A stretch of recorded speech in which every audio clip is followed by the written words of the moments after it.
allez, on va débuter. On a pris le quart d'heure sénégalais, c'est ça? Ouais, c'est même plus les 20 minutes sénégalaises. Merci à vous d'avoir attendu. Donc voilà, là, on va rentrer un peu dans le vif du sujet, là maintenant. C'est pas qu'on n'avait pas rentré, qu'on n'avait pas fait le vif du sujet auparavant, mais on va rentrer dans le dur, c'est-à-dire dans l'aspect financement, puisque je sais qu'un certain nombre d'entre vous ont des projets qui sont pour certains avancés.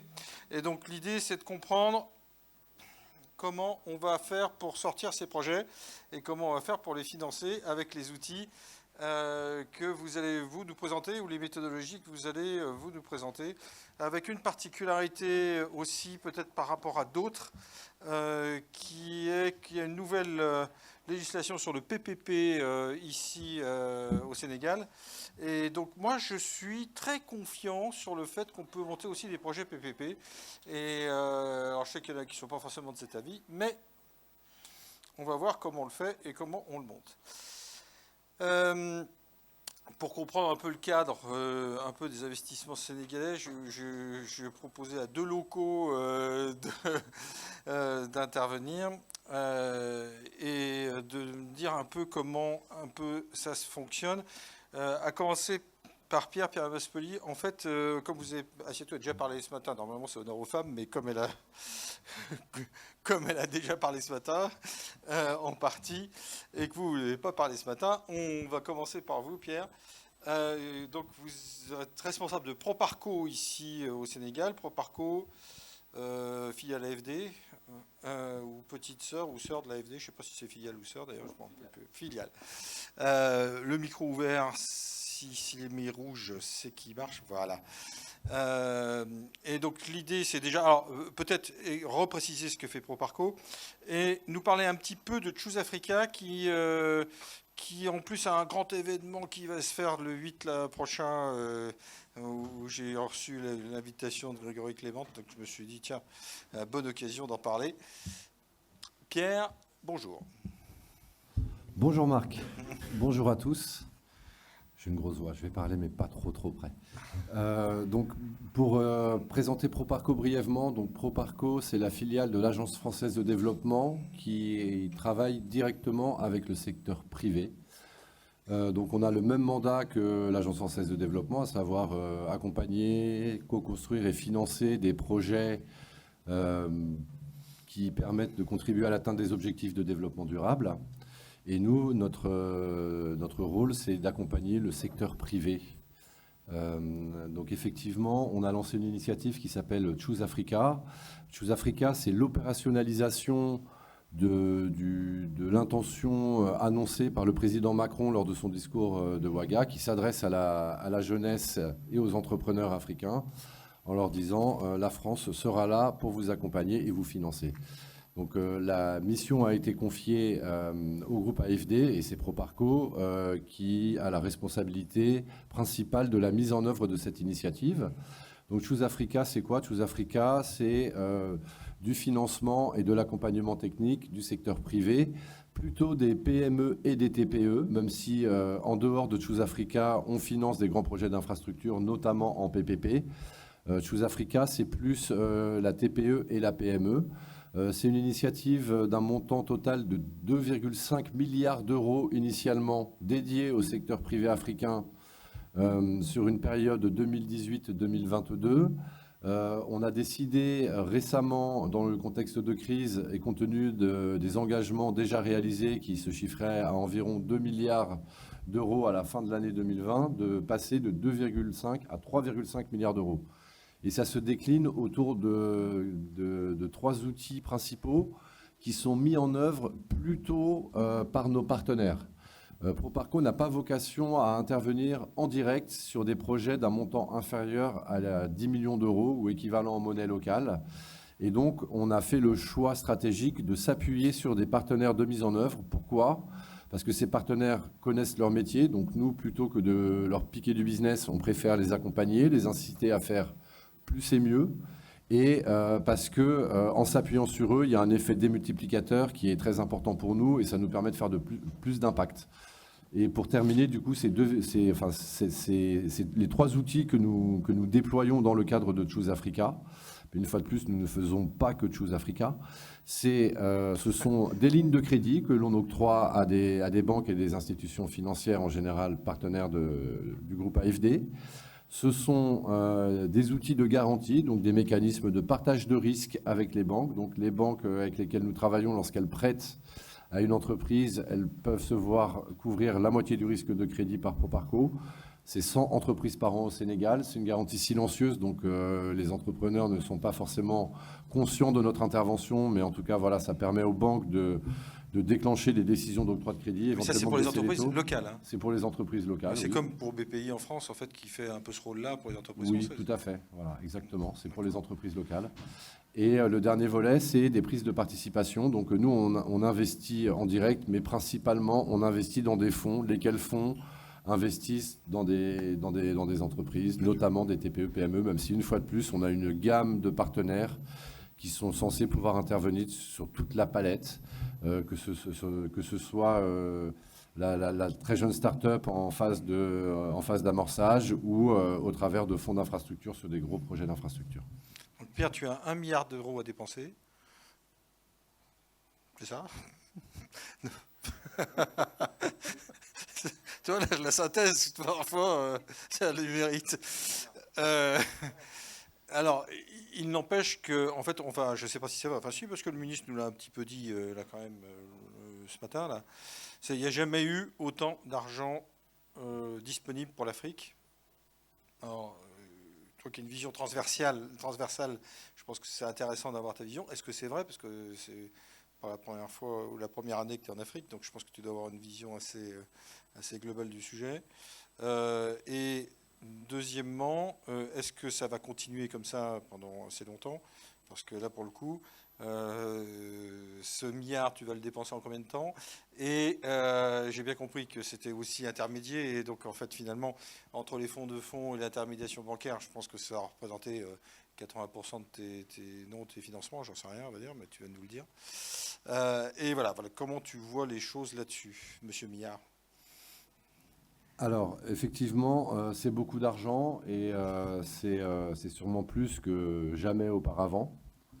Je le confirme. Alors, Proparco existe depuis 45 ans. Ça fait 45 ans qu'on accompagne le secteur privé et qu'on finance le secteur privé. Donc, on reste dans notre cœur de métier. Mais l'idée avec Choose Africa, c'est de réaffirmer de manière très forte notre volonté de continuer d'accompagner le secteur privé et de renforcer les moyens que nous mettons à disposition du secteur privé. C'est beaucoup d'argent, mais il y a aussi énormément de besoins, et c'est beaucoup d'argent sur un continent qui est vaste, avec des économies qui sont très différentes. On ne peut pas comparer les pays d'Afrique de l'Ouest avec l'Afrique du Sud, l'Égypte ou le Maroc. Quand on parle d'Afrique, nous, on parle de toute Afrique. Hein. On n'est pas dans une approche africaine avec l'Afrique du Nord d'un côté, l'Afrique subsaharienne de l'autre. Nous, on a une vision toute Afrique. Donc, 1 milliard, effectivement, c'est... Enfin, 3,5 milliards, hein, c'est une somme très importante. C'est beaucoup plus que ce qu'on a jamais fait. On le voit, si on se tourne vers le passé, Proparco, c'est un organisme qui s'est développé rapidement au cours des 10 dernières années, avec des ambitions très, très importantes. Ce que l'on a décidé en 2018, notre objectif, c'était x2 en termes d'engagement à horizon 2020 et x3 en termes d'impact. Donc oui, c'est beaucoup d'argent. Pour répondre à ta deuxième question, est-ce que l'on va continuer? Oui, bien sûr, on va continuer. Nous, on est persuadés que le secteur privé a un rôle moteur à jouer dans l'atteinte des objectifs de développement durable, dans sa capacité à offrir des solutions pour le bien des populations, à générer de l'emploi et de la croissance économique, idéalement inclusive, et on pousse aussi pour ça. Et donc, du coup, on fait plus qu'hier, et je pense qu'on fait moins que demain. Donc, on va continuer, c'est vraiment notre volonté, parce qu'on est persuadé qu'un secteur privé dynamique et efficace en Afrique, qui a besoin donc d'investissement, est la meilleure manière de permettre à l'Afrique de continuer à se développer rapidement. Et là, pour être clair, tu fais du capital, de la dette, tu fais les deux? Alors nous, on a une palette, je vais d'abord répondre à une de tes questions précédentes sur l'intermédiation. Oui. Grosso modo, c'est 50-50. Ah bon? C'est 50% d'intermédiation, 50% en direct. Pourquoi? Parce qu'en direct, on fait des gros projets. Donc en direct, on va taper dans le ticket moyen, ça doit être autour de 25 millions d'euros. Donc on finance des projets, parfois on est capable, nous, en s'appuyant sur le bilan de l'Agence française de développement, de financer tout seul des projets à 50 millions d'euros. Donc in fine, ça fait moitié-moitié, même si il y a un écart type assez important, c'est des projets très, très différents. Mais en chiffres, c'est moitié-moitié. La question, pardon, du coup Non, donc c'était dette ou capital. Oui, pardon, merci.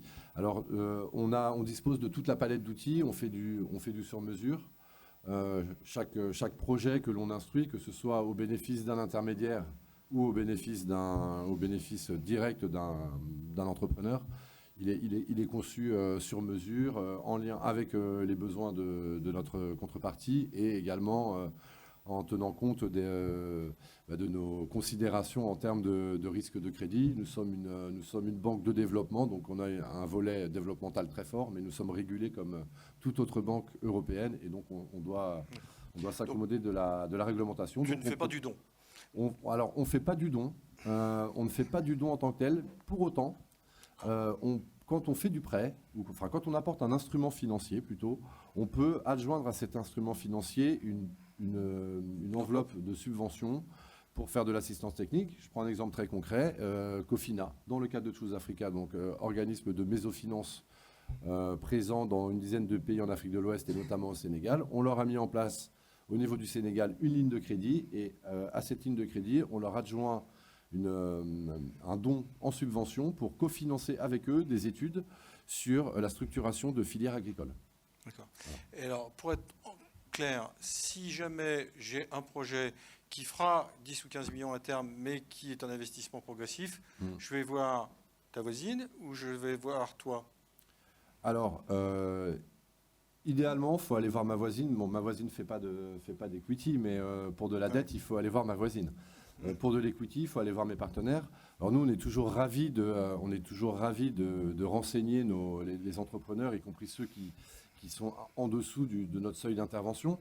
Et pour te donner une idée, moi je reçois à peu près, j'ai compté là, depuis le lancement de Choose Africa, donc en 2019, début 2019, j'ai reçu à peu près 400 sollicitations pour lesquelles j'ai vraiment à cœur de répondre, hein, parce que moi ce que je veux, c'est que notre rôle, c'est de permettre aux entreprises d'être financées. Donc je les renvoie à la maison de la PME, je les renvoie vers Teranga Capital, je les renvoie vers Partech, je les renvoie vers IEP, vers IEP, vers Stoa. Donc je les renvoie vers Adenia, je les renvoie vers mes différents partenaires. Donc si vous voulez préserver un peu de mon énergie et gagner du temps, c'est plus pertinent d'aller directement à la source et d'aller voir directement les partenaires. À ce titre, on a un site internet www.chooseafrica.je sais plus quoi. Mais en tapant Choose Africa, on tombe dessus. Et là, il y a un menu déroulant. Et donc, vous dites, je suis une entreprise dans tel secteur, dans tel pays, j'ai tel besoin. Et ça vous sort automatiquement la liste des partenaires de mise en œuvre de Proparco qui peuvent vous accompagner. Pour le Sénégal, on est tellement sollicité que j'ai produit un document qui fait une page dans laquelle il y a tous nos partenaires et qui sont listés par type de produit, private equity, fonds d'amorçage, et tu finances combien? Il y a combien de projets par an qui sont financés directement ou indirectement par toi? Au Sénégal? Ouais. Alors, le Sénégal, c'est un peu particulier parce qu'on a ouvert l'antenne du Sénégal lorsqu'on a annoncé le lancement de Choose Africa. La direction a décidé d'ouvrir cette antenne. Moi, j'étais déjà au Sénégal pour l'AFD secteur privé, parce qu'on fait aussi des choses au profit du secteur privé avec l'AFD, l'ADER, le bureau de mise à niveau, la DEPME notamment, des banques publiques aussi. Donc, historiquement, on suivait ça depuis Abidjan. Donc, on n'avait pas cette présence locale qui freinait nos activités. Donc, on a un historique assez court. Vu que ce sont des gros projets, l'année dernière, on en a fait 4, ce qui est une très bonne année. Et ce qu'il faut garder à l'esprit, c'est que si je fais une ligne de crédit à l'ASG ou une ligne de crédit à Cofina, pour moi, c'est un projet, mais derrière, c'est 50 ou 100 entrepreneurs qui sont financés. Mais très concrètement, l'année dernière, on a fait 4 projets, dont 2 de lignes de crédit. Donc, c'est ce qu'on pourrait qualifier d'indirect. Et on a fait 2 financements directs. Voilà. Bon, donc, il y a encore des choses à développer pour Proparco au Sénégal. Oui. C'est bien. Bon, tu as fait la parfaite transition pour ta voisine qui bénéficie d'une ligne de crédit. J'ai pas la voix de Pierre, donc... Ah, mais Pierre, c'est un stentor. Effectivement, concernant la Société Générale, on bénéficie bien d'une ligne, d'un mécanisme de même 2 ou 3 mécanismes de partage de risque avec l'AFD. 2 sont silencieuses, donc on n'a pas vraiment vocation à pouvoir communiquer dessus, même si on les utilise et qu'on les place au niveau des entreprises. Et je pense que nous sommes la première à avoir bénéficié de Choose Africa au Sénégal. Après, je pense qu'on a Cofina et une autre banque. Et donc, l'idée... Pardon ? Qu'est-ce qui fait, excusez-moi, c'est tout. Qu'est-ce qui fait que vous ayez besoin de garanties comme ça pour aller financer le secteur privé au Sénégal? Parce que là, en fait, vous réduisez votre risque, hein, ni plus ni moins. C'est-à-dire, et vous avez en fait une façon comme ça de shooter du risque. C'est si risqué que ça d'investir et de prêter de l'argent au Sénégal? Non, c'est pas ça. En fait, comme je le disais ce matin, on est dans une activité qui est régulée. On a une banque centrale, on a des critères qui sont établis. On est tenu de respecter ces critères-là. Et on se retrouve souvent, et puis c'est l'objet de la maison de la PME, à avoir des entreprises qui ont des projets et qui ont beaucoup de potentiel, mais qui ne matchent pas forcément avec ces critères.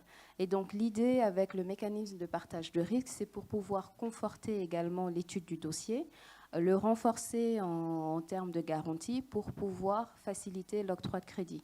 Et donc, alors c'est quoi vos critères? Donc nous, les premiers critères, ça va être des critères financiers. On va regarder est-ce que l'entreprise... Non, avant même, on va demander d'abord est-ce qu'elle a des états financiers certifiés, parce que ça c'est le b.a.-ba et c'est pas souvent le cas. On peut demander des états provisoires. Ensuite, on va aller regarder certains ratios évidemment. Et puis, on aura tous les critères de cohérence entre le projet et puis l'activité. Et qu'est-ce que ça va générer, se rapporter au contexte. Sur la PME, on regardera également tout ce qui est plan successoral, être sûr que ce sera une activité pérenne qui ne va pas se limiter uniquement à la vie de l'entrepreneur et que je ne le souhaite pas au moment où il décède, où il décide d'arrêter de l'activité, où il prend sa retraite, que l'activité périclite. On aura des critères de gouvernance pour voir quel est le staffing, quelles sont les compétences de l'équipe dirigeante. Donc leur expérience diverses et variées. Et puis, avant tout ça, avant d'arriver vraiment sur la partie des critères, le truc le plus simple, je ne devrais pas dire ça, je ne devrais pas dire truc, mais la première étape, c'est est-ce que l'entreprise est légalement constituée? Parce que souvent, et moi je le vois sur mon périmètre, on a des entrepreneurs qui font le même travail et qui gagnent de l'argent depuis 15 ans, 16 ans, mais ils n'ont jamais été formalisés. Et bon, l'APIX, je pense que n'est plus là. Mais eux savent de quoi je parle par rapport au fait de venir créer la structure, avoir la personnalité juridique et avoir vraiment tout le document administratif qui va nous permettre de venir travailler avec cette personne morale. On a beaucoup d'entrepreneurs ici au Sénégal et dans les statistiques de l'ANSD, on voit qu'on a à peu près... donc, disons 90% de nos entrepreneurs sont des entrepreneurs individuels. Et ça, en fait, c'est la phase, c'est la forme la plus simple pour eux, être entrepreneur individuel pour commencer leur entreprise. Or, parfois, on a peut-être besoin d'un niveau légèrement supérieur. Et il y a des dispositions qui ont été prises, et notamment tout ce qui pouvait être SAS et SASU.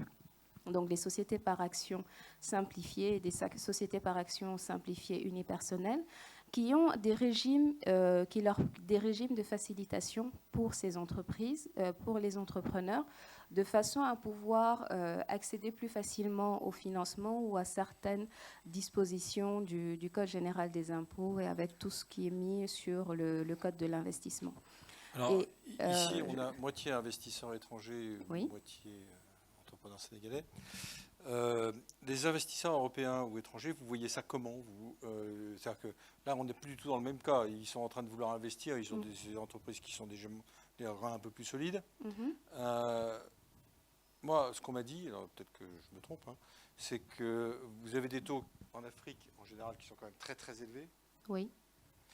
Par rapport à l'Europe, oui. Par rapport à l'Europe, on est très loin des taux euros. Et que finalement, la grosse difficulté, c'est ça. C'est faut-il se refinancer en Europe en apportant du cash entre guillemets, ici au Sénégal, et demander à la Société Générale France, entre guillemets, de faire un financement, ou est-ce que vous faites, dans le cas des investisseurs étrangers, un espèce de pot pourri avec une analyse globale?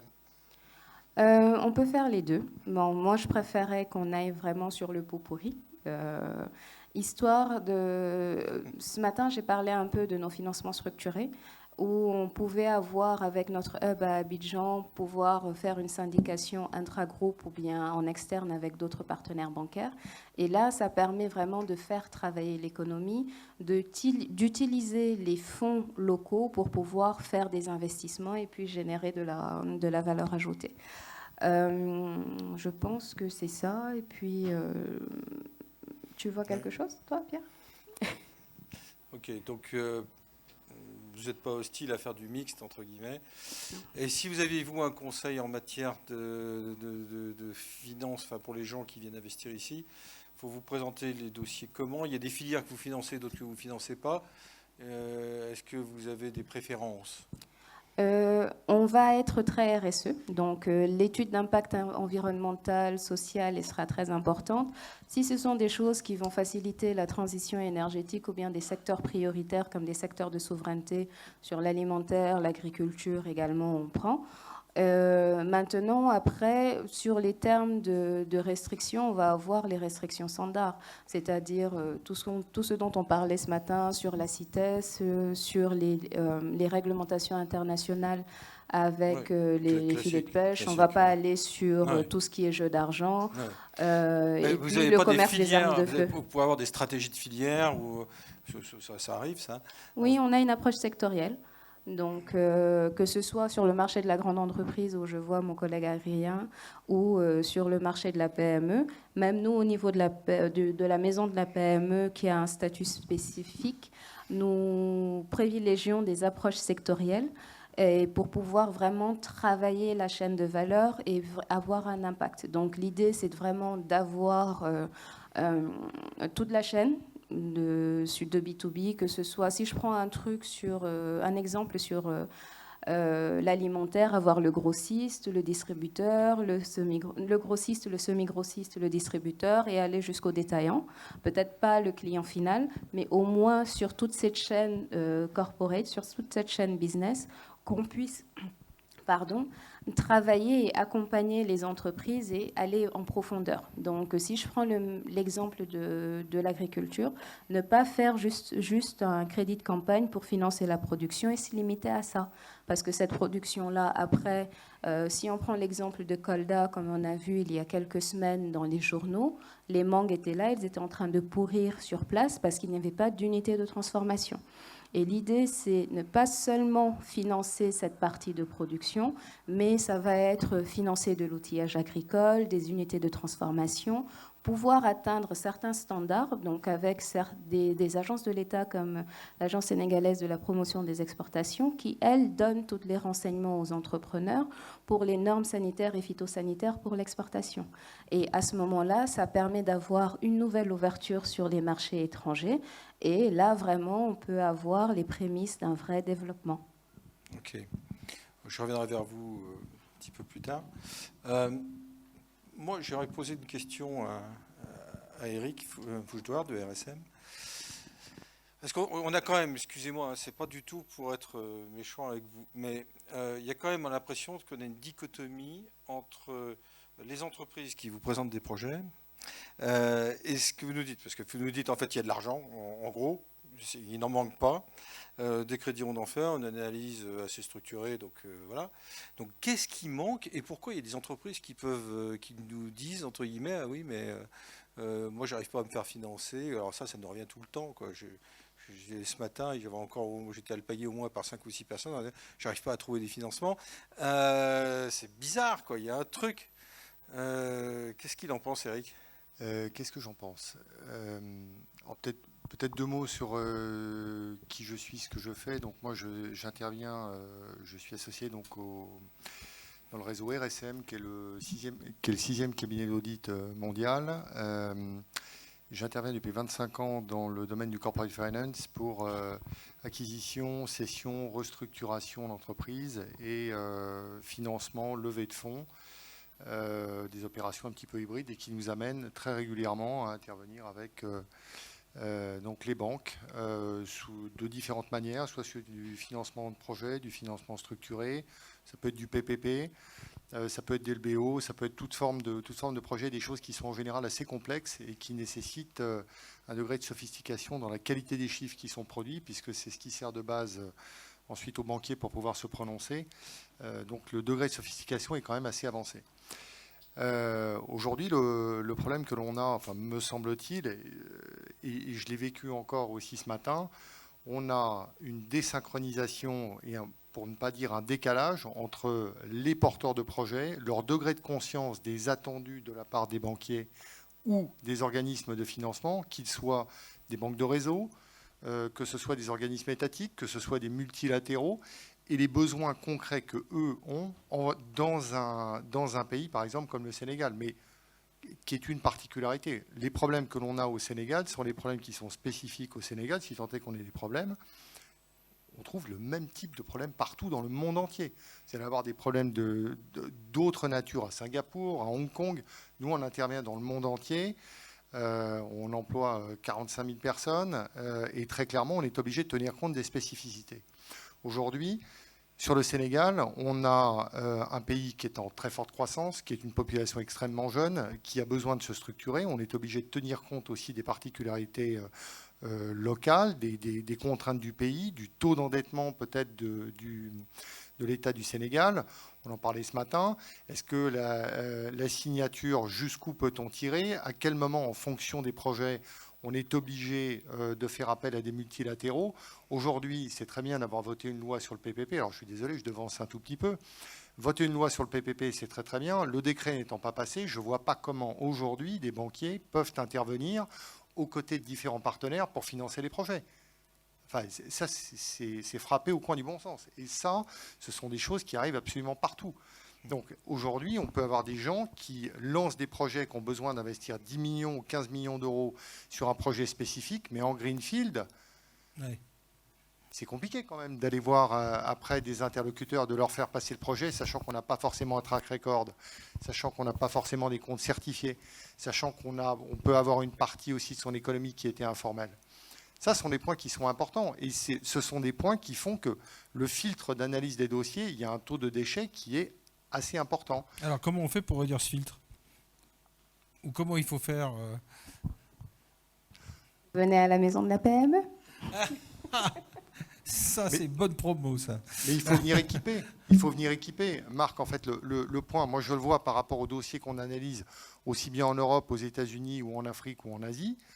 Très clairement, aujourd'hui, il faut avoir un projet établi. C'est-à-dire qu'un entrepreneur doit arriver avec au moins une thèse, quelque chose de construit, c'est-à-dire un projet, une connaissance opérationnelle, c'est très important, bien connaître son métier. La plupart des gens se lancent dans des activités qu'ils ne connaissent pas du tout, ou alors qu'ils ne connaissent pas suffisamment. Un pharmacien qui veut se mettre boulanger, même s'il veut développer une chaîne, ça va être quand même très compliqué. Il faut connaître le métier. Ensuite, il faut avoir quelque chose de différenciant et il faut essayer de traduire l'ensemble des interactions qu'on a avec les acteurs économiques en amont, en aval. Ce qui a été évoqué avant sur les mangues qui pourrissent sur pied parce qu'il n'y a pas d'unité de transformation, c'est frappé au coin du bon sens. Mais encore fallait-il y penser. Est-ce que les infrastructures sont là pour donner une pleine vie à la chaîne de valeur? Tu es en train de dire qu'il y a des mauvaises analyses de dossiers et que les dossiers sont mal analysés? Non, je pense que les entrepreneurs n'ont pas forcément toujours à l'esprit les entrepreneurs sont des amateurs. Pas toujours. Pas toujours. Souvent, il faut bien faire un peu de provoque. Ça, c'est pas drôle. Je partage plutôt votre analyse, mais juste peut-être pour compléter. Moi, je dirais pas. Il y a des bons entrepreneurs et il y a des mauvais entrepreneurs. Bien sûr, il y a des bons projets et il y a des mauvais projets. Moi, ce qui me pose problème, que les mauvais projets ne soient pas financés, c'est pas très grave. Que les bons projets ne soient pas financés, ça c'est grave. Et en fait, je pense que si on se focalise sur cette partie-là, en fait, il y a un problème de capacité à mettre dans le langage du financeur... Parler banquier. De parler le banquier, en fait. Il y a un vrai sujet là-dessus. Et je pense que... On a parlé avec Eric, et c'est très important. Comme je le disais tout à l'heure, moi, j'ai dû recevoir 400 sollicitations au cours de ces 2 dernières années. Je passe mes journées sur le terrain à aller voir des entrepreneurs. Et il y a des entrepreneurs avec lesquels j'échange et ils me présentent un dossier Et à la fin de l'échange, j'ai toujours pas compris le modèle économique. Et ça veut pas dire qu'il y en a pas, une fois de plus. Je comprends très bien. Et aussi, ce qu'on a beaucoup, c'est des entrepreneurs qui nous disent voilà, j'ai une super idée, j'ai besoin de 50 milliards de francs CFA. Ok, mais tu vas mettre quoi, toi, comme bille dans le projet? Ah, bah, j'ai pas d'argent. Bah ouais, mais il y a des gens tu peux peut-être trouver quelqu'un qui va mettre de l'equity, et comme ça, moi, je vais pouvoir mettre de la dette.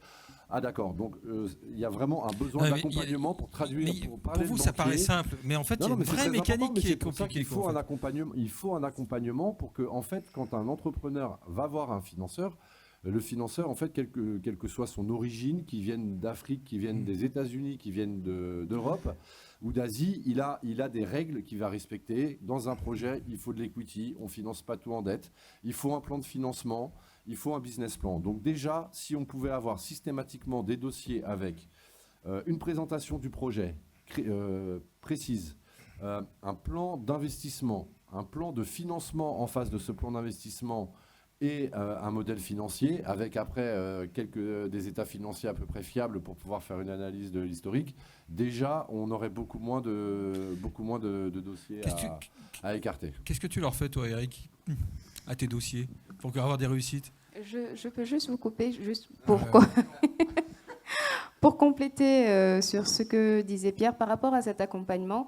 En Afrique de l'Ouest et particulièrement au Sénégal, on a un dispositif qui s'appelle les structures d'appui et d'encadrement.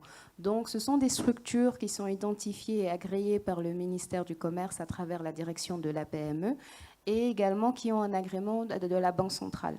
Je pense que c'était le 15 avril, nous avons eu une nouvelle liste. Au début, il y en avait 5, dont 2 publics, à savoir l'Agence de développement et d'encadrement de la PME, la DPME et le Bureau de mise à niveau. 3 autres qui étaient privés. Et à l'heure actuelle, nous en avons 33. Et en fait, ils ont décidé, en discutant avec le directeur de la PME, ils ont décidé de vulgariser et d'augmenter le nombre de structures d'appui et d'encadrement pour permettre à ces PME-là d'avoir ce renforcement de capacité et de pouvoir proposer aux banques les dossiers qu'elles pourraient financer parce qu'à ce moment-là, on aura exactement la traduction pour parler le banquier. Et donc, c'est des choses sur lesquelles il faut travailler, que ces entrepreneurs-là... Pour les entreprises et pour les petites entreprises sénégalaises. Mais même sur les grandes, parce qu'il y en a certaines qui arrivent ou qui veulent venir s'implanter. Il y a certaines petites spécificités, on en a parlé ce matin. Ça peut être du conseil. Peut-être que l'encadrement ne sera pas aussi long ou aussi profond qu'on peut avoir sur un porteur de projet qui vient et qui dit « j'ai une idée ». Mais là, il y a peut-être également de la matière à discuter, matière à travailler pour pouvoir proposer des dossiers Alors, je reprends ma question. Qu'est-ce que tu leur fais, Eric, pour avoir de la réussite dans ton métier? Déjà, ça dépend pas de nous, ça dépend d'eux. Donc la première chose qu'on fait, c'est, pour reprendre une grande phrase de banquier, nous, on a le pouvoir de dire non.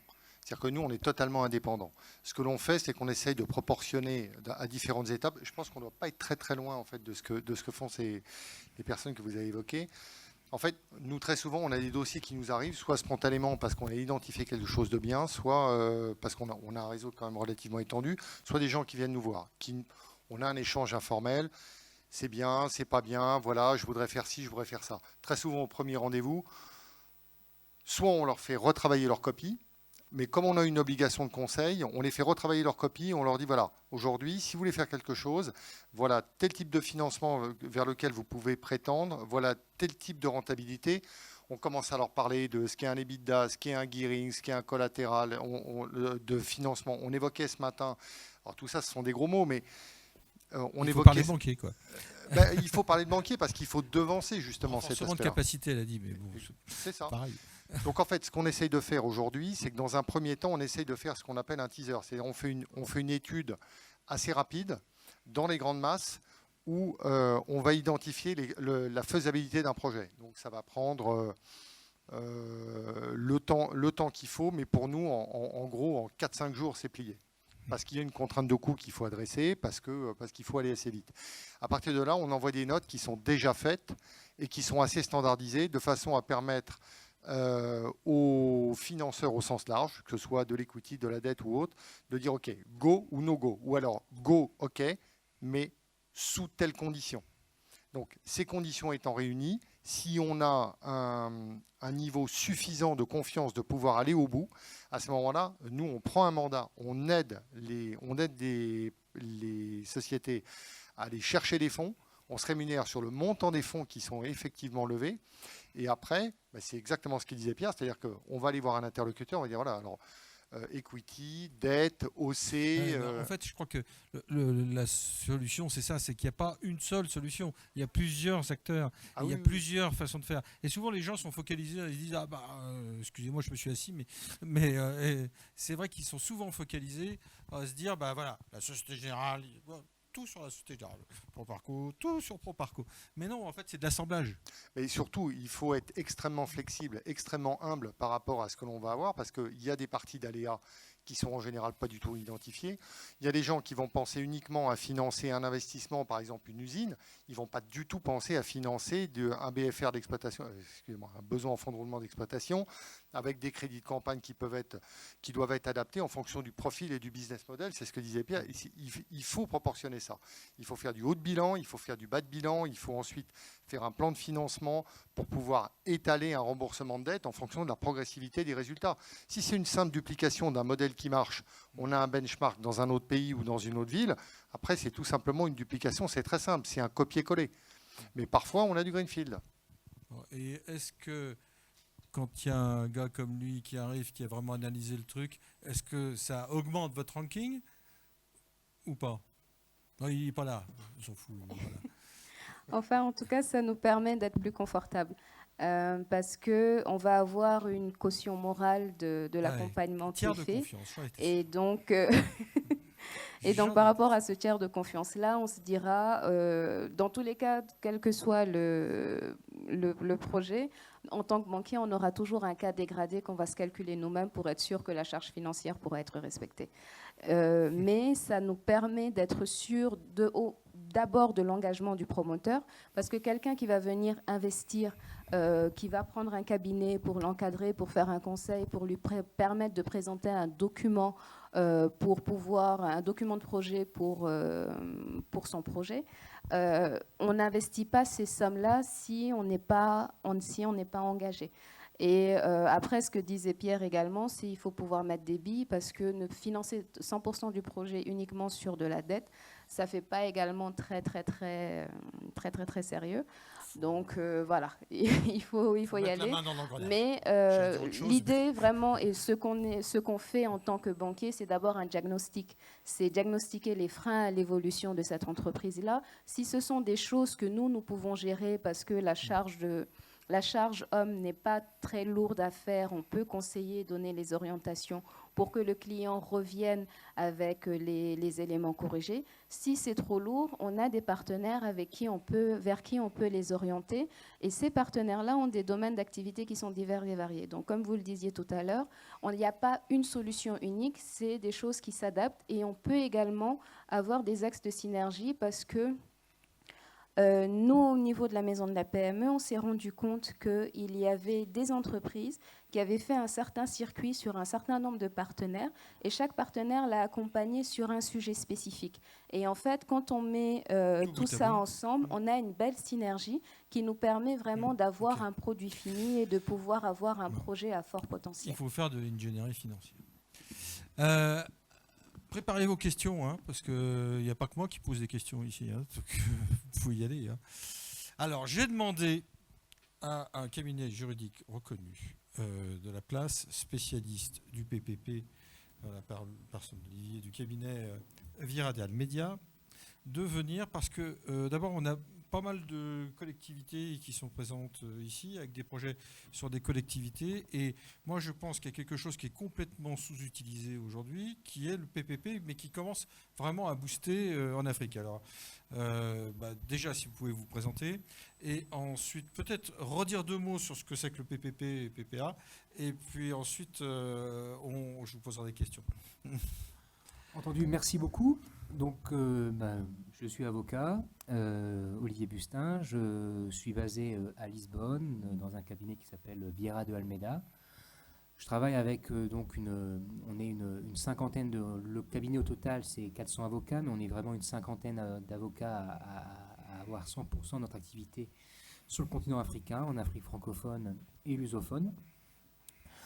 Dans mon cas en particulier, c'est vrai que j'ai eu l'occasion d'intervenir dans pas mal de projets d'infrastructure en Afrique centrale et en Afrique de l'Ouest. Alors, je vais vous dispenser de définitions juridiques soporifiques et inutiles. Un PPP, pour essayer de faire le plus simple possible, c'est un mécanisme juridique qui vise à faciliter le financement sur fonds privés d'infrastructures, de services publics, de travaux publics. Autrement dit, c'est faire basculer sur le secteur privé des besoins d'ordre public.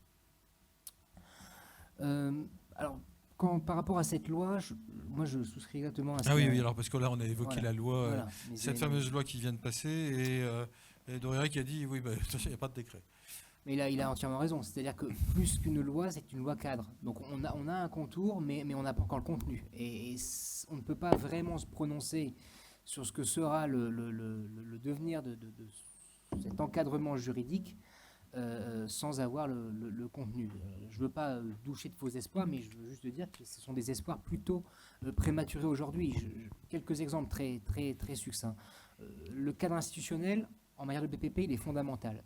Parce que vous l'avez évoqué, soit on a une bureaucratie très lourde qui vient d'en haut et qui ruisselle jusqu'en bas, et en général ça ne marche pas bien. Là aujourd'hui, le cadre institutionnel, il est en grande partie laissé, la définition du cadre institutionnel est en grande partie laissée au décret à venir, que ce soit au niveau de l'unité nationale d'appui, que ce soit au niveau du comité interministériel qui aura pour fonction d'approuver en amont les PPP, que ce soit au niveau du fonds d'appui, que ce soit au niveau des seuils, parce que par exemple, là c'est intéressant, on nous dit jusqu'à un certain seuil, on pourrait dispenser de solliciter l'approbation préalable du comité interministériel. Toute la question va être de savoir où définissons-nous le seuil. Et là, c'est pas le juriste qui doit s'exprimer, et j'espère surtout que le juriste, ou plutôt les ministères qui seront impliqués, puisque ce seront aux ministères concernés de définir par décret ce qu'est ce seuil, j'espère qu'ils prendront le temps de consulter les experts, banquiers, commissaires aux comptes, etc. Enfin, le monde de la finance, le monde de l'économie. Par ailleurs, vous voyez, on nous dit on va définir les clauses minimales des contrats de PPP par décret. Mais là, on ne sait pas. C'est quoi le minimum? C'est vraiment un cadre léger ou c'est un texte de 50 pages hors annexe? Tout ça laisse, on va dire, aujourd'hui assez perplexe. Et je crois surtout que le PPP, une des grandes philosophies du PPP, c'est l'initiative privée. En tout cas, moi, c'est comme ça que je le perçois. Ah, c'est-à-dire permettre à le secteur privé, dans sa diversité, que ce soit les entrepreneurs, les investisseurs, les financiers, de se réunir, de créer des consortiums ad hoc, d'identifier une niche, d'identifier un besoin, de construire un projet où finalement tout le monde a pris le temps et a appris à parler le langage de l'autre, pour les entrepreneurs à parler le langage des banquiers, pour les banquiers à se mettre dans l'industrie ou dans le service concerné, pour les avocats qui accompagnent ce type de projet également à faire leur langue de ce que doit être ce projet, et finalement arriver avec un produit clé en main à soumettre à l'autorité contractante, à l'autorité publique. Ça, c'est ce qu'on appelle l'initiative privée. Aujourd'hui, l'initiative privée, il faut qu'elle soit encouragée, mais pour qu'elle soit encouragée, il faut qu'elle soit assurée de ne pas être vaine. Le grand risque, c'est d'avoir des gens qui sont avec beaucoup d'idées, qui se mettent autour d'une table et qui arrivent à boutiquer un projet profitable, bankable. Mais à la fin, imaginez que l'autorité contractante vous dise « Ah, mais ça ne m'intéresse pas ». Ça ne m'intéresse pas, mais pire que ça, vous voyez ressurgir le projet sur lequel vous avez travaillé, sur lequel vous avez investi du temps, l'énergie, quelques mois plus tard sous forme d'appel d'offres. Donc vous avez apporté de l'intelligence, c'est bien de ça, c'est de l'immatériel. Et vous vous retrouvez déposer de l'intelligence sans avoir tiré aucun fruit de ce travail. Et c'est pour ça quand on me demande alors comment faisons-nous pour garantir, je pense que c'est là la clé d'une législation PPP qui est réussie, parce qu'elle générera des fruits, elle permettra de bourgeonner, mais à l'inverse, si on conserve les mécanismes du Code des marchés publics, traditionnels pour les appliquer au PPP, là, je pense que d'expérience, on passe à côté de l'essentiel de ce qu'est l'esprit du PPP. L'esprit Alors, du PPP, c'est Oui, allez-y, reprenons l'esprit du PPP dans ce cas-là. L'esprit du PPP, c'est permettre à des investisseurs, à des entrepreneurs de se mettre autour d'une table et finalement d'arriver, de s'adresser à l'entité contractante, de lui dire voilà, moi dans telle commune, dans telle région, j'ai identifié un besoin qui peut être d'ordre hospitalier, qui peut être d'ordre agroalimentaire, qui peut être d'ordre d'infrastructure, d'assainissement.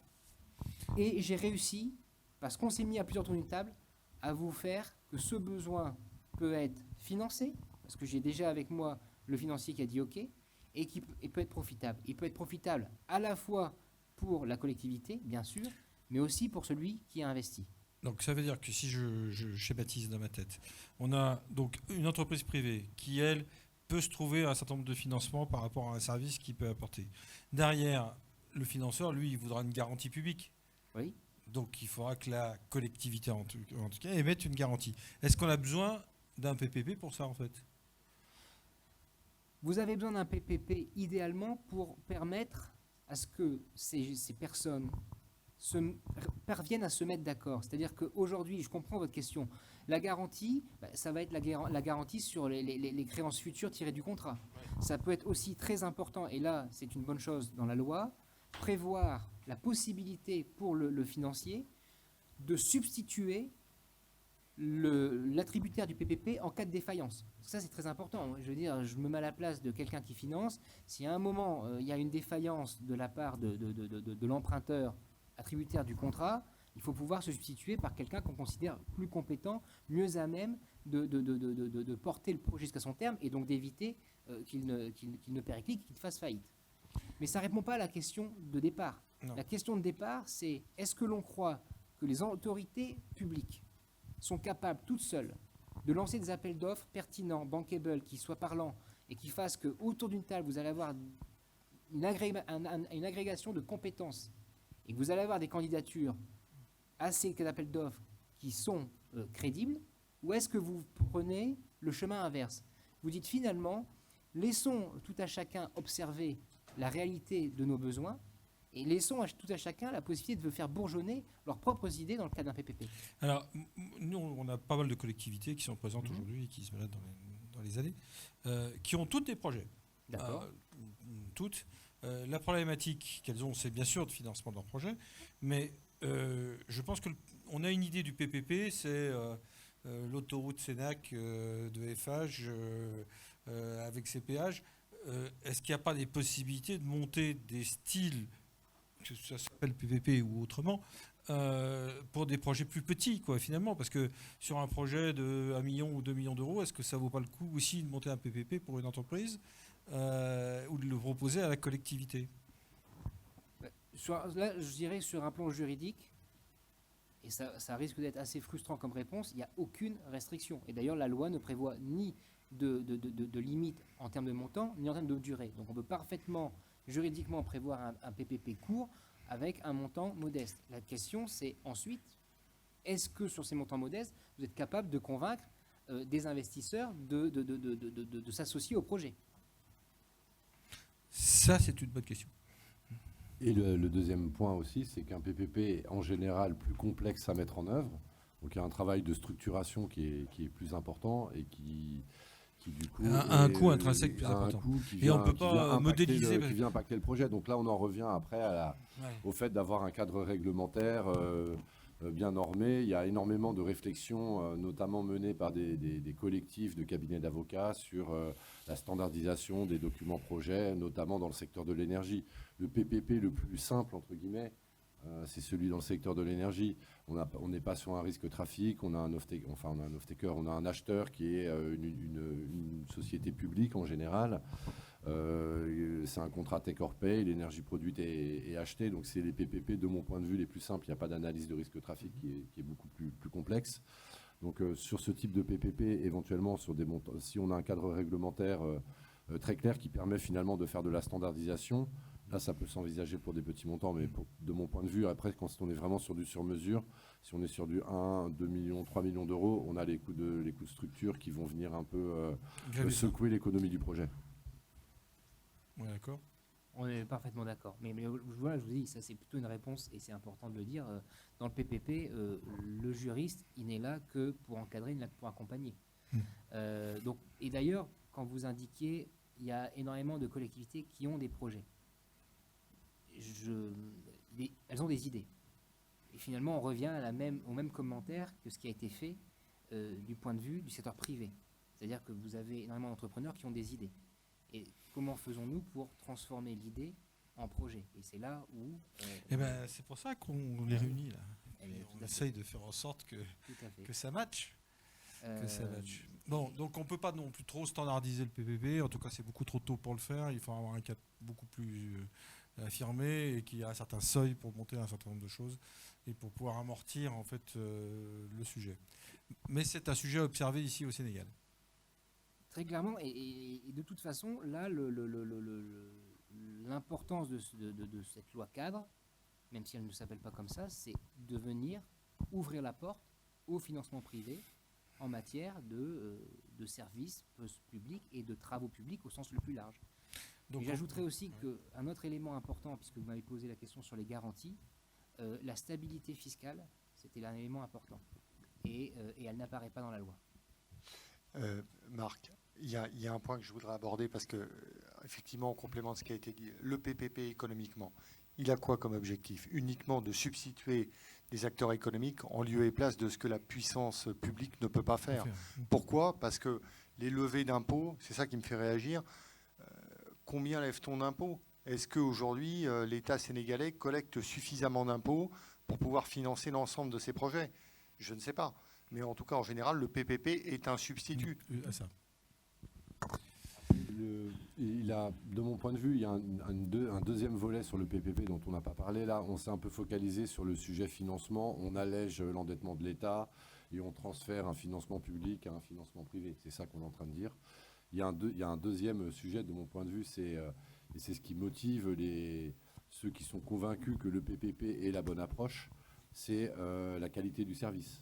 Et c'est un deuxième point qui me semble important aussi de souligner, c'est que la perception que l'on a d'un PPP, ou on va dire un bon PPP, un bon PPP, c'est un PPP qui allège la charge financière qui peut peser sur un État, mais c'est aussi un PPP qui amène un meilleur service à l'utilisateur. Mais paradoxalement, sur ce point, la question de l'audit dans la loi est assez... comment on met en place l'audit pour s'assurer que le service est effectivement de meilleure qualité, là encore, tout reste à dire, plus ou moins. Donc il va falloir qu'on observe ça à la loupe. Voici le temps des questions. Monsieur Dia. Vous pouvez même parler directement d'ici. Merci. Le débat a été intéressant. Je voulais revenir un peu sur le partenariat public-privé. Ça me paraît une notion excessivement importante. Monsieur l'a dit tout à l'heure.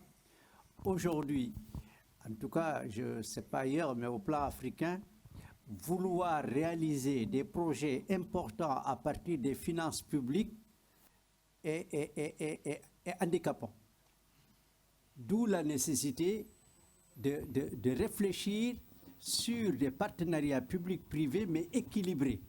Équilibrés à partir du moment où la responsabilité des parties prenantes est bien définie. À partir du moment où il est introduit une notion de critères de performance. C'est-à-dire un contrat de performance. On va dire que celui qui fait le PPP, voilà, dans quelles conditions, mais il doit aussi arriver à réaliser de telles performances pour que ça ait un impact sur l'économie. Il y a aussi au Sénégal ce qu'on appelle, pour contourner, pas pour contourner, mais pour ne pas être handicapé par le code des marchés publics, ce qu'on appelle les offres spontanées, qui sont aussi des PPP, qui permettent aujourd'hui de pouvoir proposer à l'État du Sénégal de faire un BOT de construction d'une usine de dessalement ou d'une autre unité qui a une spécificité et qui permet donc de pouvoir dialoguer sur la base d'un certain nombre de critères à réaliser pour pouvoir mettre en place cette infrastructure. Donc, à mon avis, il faut une combinaison bien comprise entre le financement public et le partenariat public-privé pour arriver à un brassage harmonieux qui permet au pays de se développer, au pays d'avancer, mais aussi de contrôler l'impact de ce partenariat public-privé. En ce qui concerne aujourd'hui le financement des PME et autres, je pense que c'est important. Bon, mais il faut les accompagner à des taux acceptables. Mais en plus de ça, je crois que celui qui finance doit exercer un certain contrôle. En tout cas, je ne sais pas de quelle manière. Bon, je sais que les banques exigent que les comptes d'exploitation soient là, un certain nombre de choses. Mais participer à la formation, participer aussi à voir si la PME qui est accompagnée est toujours en ligne par rapport aux engagements qui avaient été pris, ou que la PME n'est pas en ligne. Et tout ça entraînera un certain nombre de clauses à mettre dans la convention assignée à cette PME et la banque ou autre. Donc, à mon avis, il faut un dosage savant entre le partenariat public-privé, les financements classiques, mais regarder aussi quels sont les impacts par rapport à les tout indicateurs cela. de performance. Pardon? Et les indicateurs de Et performance. les indicateurs de performance. Je crois que ça, si on arrivait à le poser, le partenariat public-privé constitue un élément de financement de taille pour booster les économies africaines. Vous avez totalement raison. Un des points qu'on voit, alors moi je parle plus spécifiquement pour la France, que je connais un tout petit peu mieux, par analogie, vous avez la mise en place de ce qu'on appelle le contrat de concession dans le domaine de l'eau, qui est géré avec un nombre d'opérateurs limités qui sont tenus de remplir donc qui ont une concession pour une durée de X, renouvelable ou pas, et sur lequel ils doivent respecter des principes, donc des critères évidemment financiers qui sont importants, qui sont regardés. Comme les banquiers ne peuvent pas intervenir parce que sinon ils vont être qualifiés de gestion de fait, ils ne veulent pas de gestion de fait, on nomme en général des administrateurs indépendants qui regardent, ou même un comité d'audit qui regarde la stricte application et le suivi des critères financiers par rapport au business plan pour vérifier si on est en ligne ou s'il y a une déviation positive ou négative, mais aussi, et vous l'avez souligné, les indicateurs clés de performance. Qualité de l'eau, taux d'impureté, taux de service, tout ça auprès des différentes collectivités. Là, je parle spécifiquement au principe de l'eau, mais on peut très bien imaginer une duplication sur l'autoroute ou sur toute forme de partenariat public-privé. On cristallise sur le PPP, mais ce qu'on essaye surtout, c'est d'avoir, et Pierre l'a dit, une substitution avec une grande qualité de service par des gens qui sont relativement solvables et qui vont se substituer à un État qui peut-être n'est pas un état d'avancement et de maturité fiscale tel qu'il peut assumer l'ensemble des projets. C'est ça qui est important. Merci. Est-ce qu'il y a des questions? Alors, moi, j'en ai une. Hein, s'il y en a pas. Ah. Hop, je monte jusqu'à vous.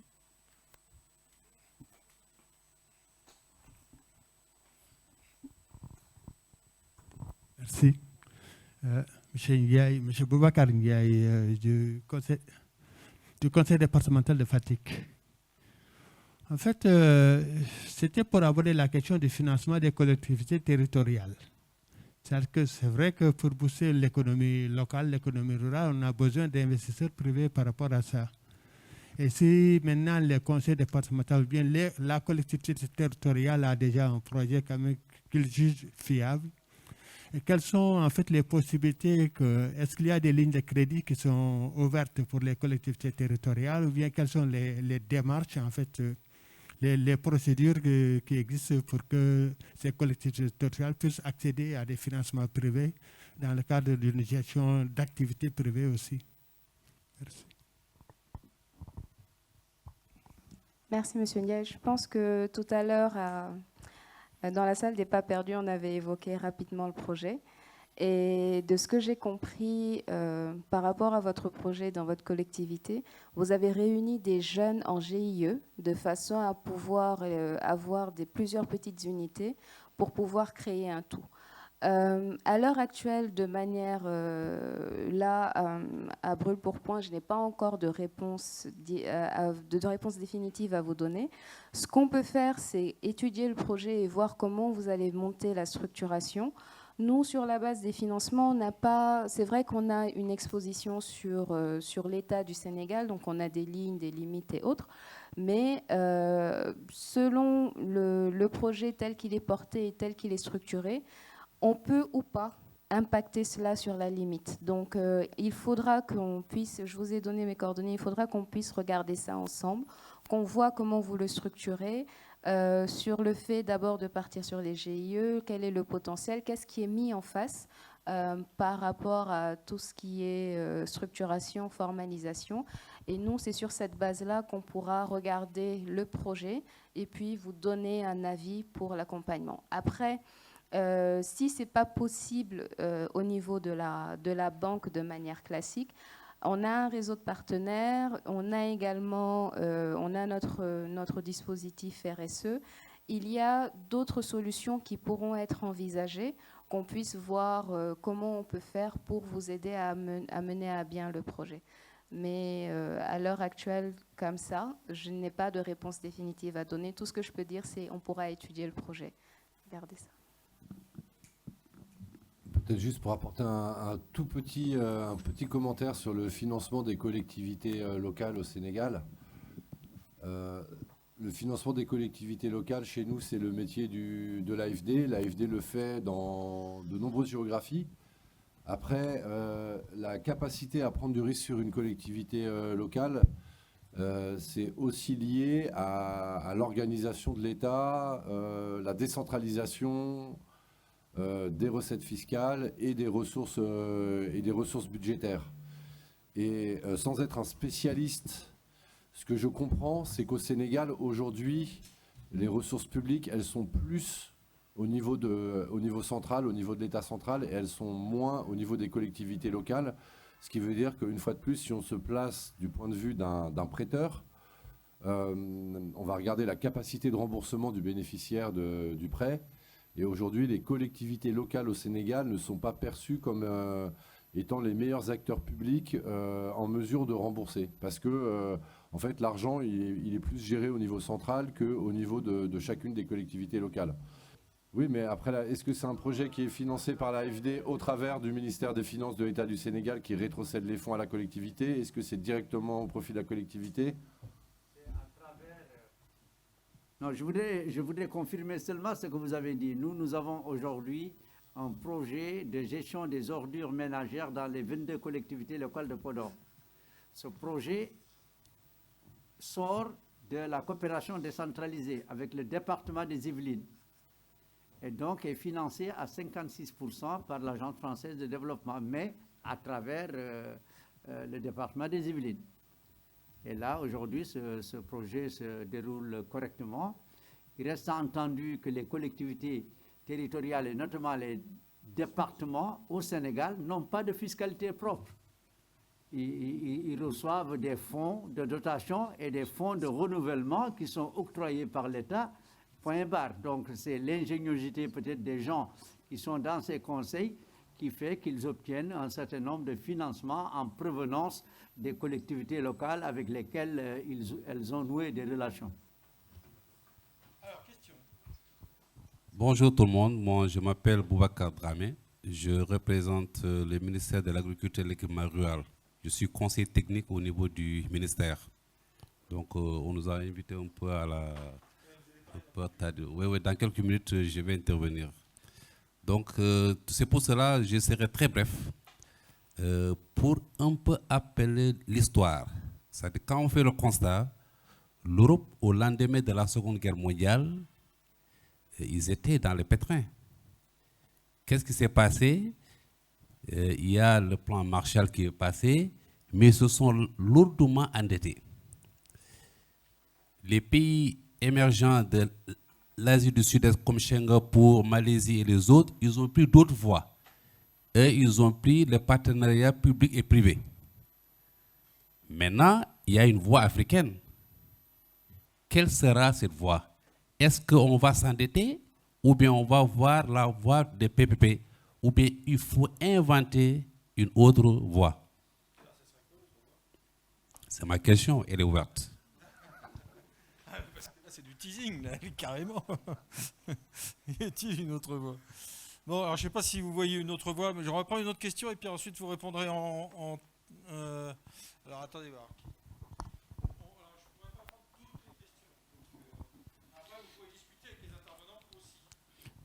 Bonjour tout le monde. Je voudrais vous adresser mes salutations. Je me nomme Papis Diabou.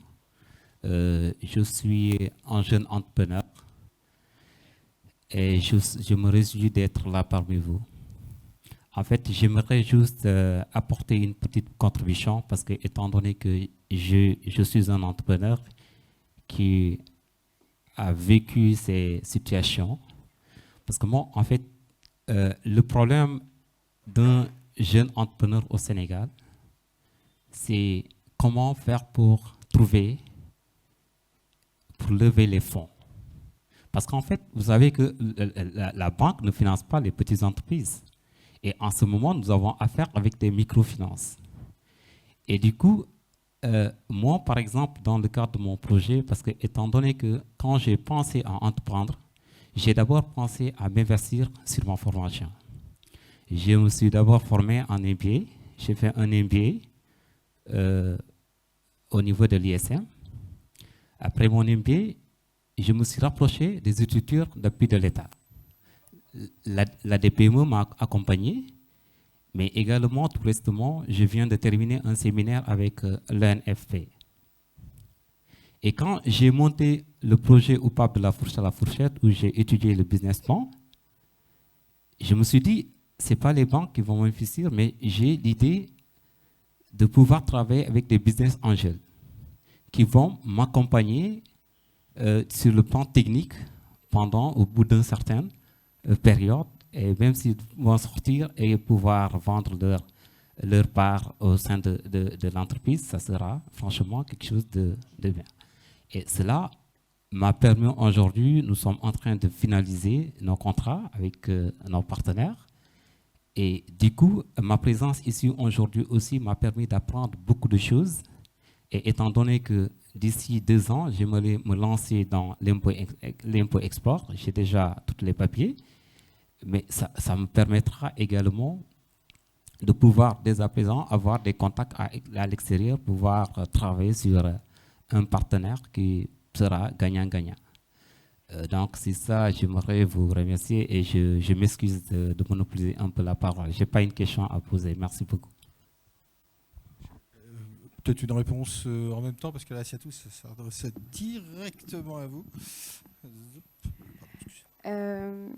C'est vrai que dans l'entendement général, souvent, la première phase qu'on reçoit des entrepreneurs, c'est « vous, les banques, vous ne financez jamais ». Mais je le dis et je le répète depuis ce matin, on finance. Maintenant, on a une les banques financent, elles financent bien, sauf que nous avons des critères. Et ces critères-là, il faut qu'on puisse travailler de concert à ce que les entreprises puissent y répondre pour que nous puissions octroyer les financements. Donc, les banques financent. L'idée, c'est vraiment de travailler sur l'accompagnement pour le renforcement de capacité et la montée en compétences de l'entrepreneur et de l'entreprise pour pouvoir matcher à ces critères. C'est vraiment ça.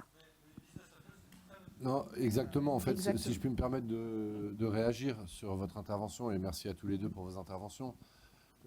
En fait, en fonction de la maturité de l'entreprise et de son cycle de vie, il faut s'adresser à différents organismes. Et c'est sûr qu'on ne va pas voir la même personne quand ça fait 15 ans qu'on existe, qu'on a des états financiers qui permettent de faire une analyse historique et qu'on a atteint une taille critique. On ne va pas voir les mêmes. Là, on va pas voir la même personne que quand on en est à se lancer dans son garage avec à prototyper. Donc effectivement, moi, votre projet, il me dit quelque chose. Je pense l'avoir déjà vu. Soit on a échangé par message, soit je l'ai vu passer. Mais en tout cas, la fourche à la fourchette, ça me parle.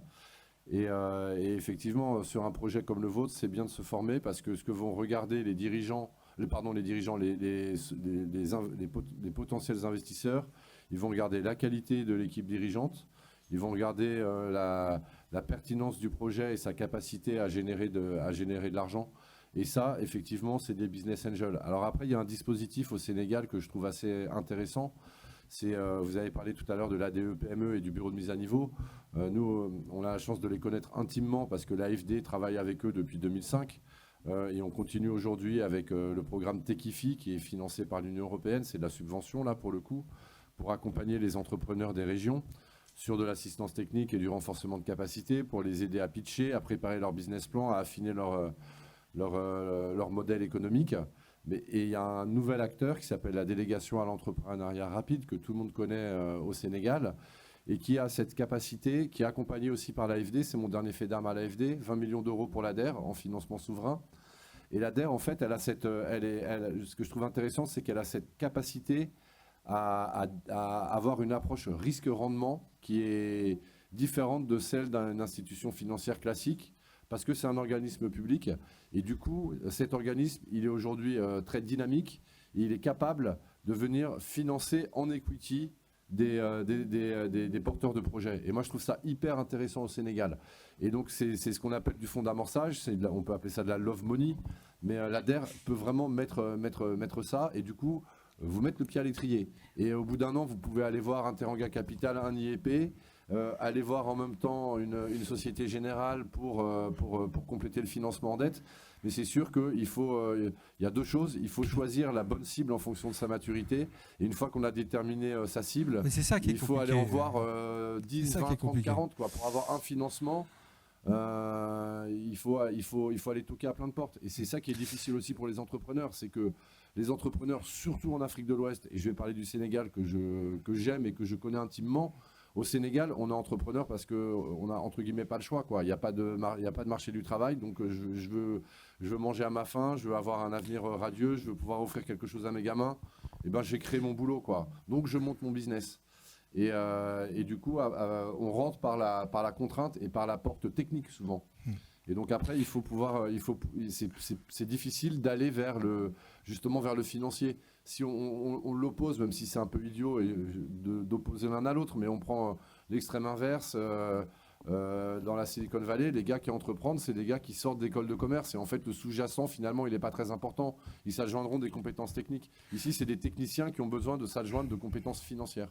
D'où l'importance de l'accompagnement et d'où la nécessité d'aller toquer à un maximum de portes. Bon, puis, dernière question, mais vraiment très très courte parce qu'on a beaucoup empiété.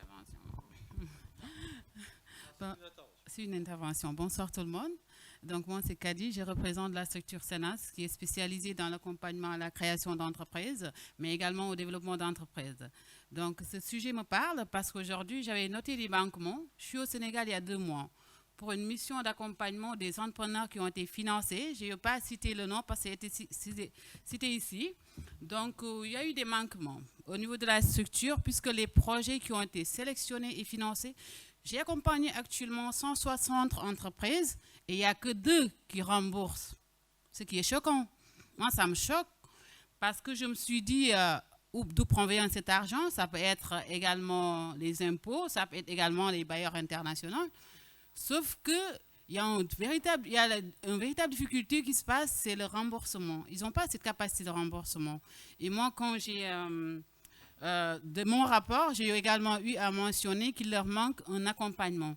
Au Sénégal, il n'y a pas de structure accréditée à l'accompagnement, à l'entrepreneuriat, à la création d'entreprises. Les jeunes, ils ne savent pas entreprendre ici.